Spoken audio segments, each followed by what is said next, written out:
ఏపీలో మే 13న ఎలక్షన్లైనకెంచి జాతకాలు చెప్పే జ్యోతిష్యులకు సర్వేలు చేసేటోళ్లకు ఉన్నంత డిమాండ్ ఎవ్వలకు లేదనుకోండ్రి. ఎలక్షన్లు ఒడిసింది మొదలు ఎవలకు దోషినట్టు వాళ్ళు సర్వేలు చేసుకొని జూన్ 2 తారీఖున ఎగ్జిట్ పోల్స్ ను ఇడిచిండ్రు చాలా మంది సర్వే సంస్థలు. ఇక జగన్ జాతకాన్ని బట్టి ఖచ్చితంగా మల్లోపారి గాయనే సీఎం కాబోతున్నాడని వేణుస్వామి అసొంటి జ్యోతిష్యులు కూడా చెప్పుకొచ్చిండ్రు. కొన్ని సర్వేలు వైసీపీ పార్టీకి అనుకూలంగా ఇడితే ఇంకొందరు కూటమి పార్టీకి అనుకూలంగా సర్వేలు ఇడిచిండ్రు. ఇక ఎవరు చెప్పింది నమ్మాలనో ఎవరు చెప్పింది నమ్మొద్దో తెలియక మస్తు పరిశాన్ అయినరు అందరూ. కానీ ఏపీ అసెంబ్లీ ఎన్నికల్లా కూటమికి 161 సీట్లు వస్తాయని కేకే సర్వే అంచనా ఎత్తే అంత పరిశాన్ అయినరు.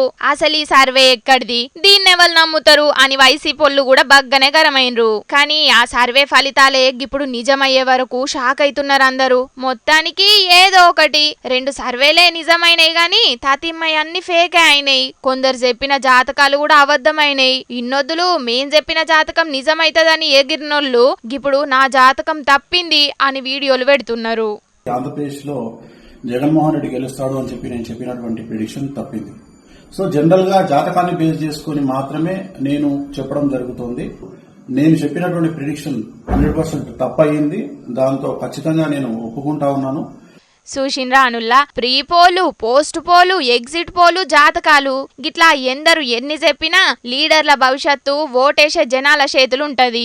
జనాల మనసులేమున్నదనేది ఎవ్వరు అంచనా వేయలేరు. కానీ జనాలు మార్పు కోరుకుంటున్నారంటే ఏమో అనుకున్నాం గాని మరి ఇంత మార్పు కోరుకుంటున్నారా అని అందరు పరిశాన్ అవుతున్నారు కదా ఇయ్యాల వచ్చిన రిజల్ట్ చూసి. తెలుగు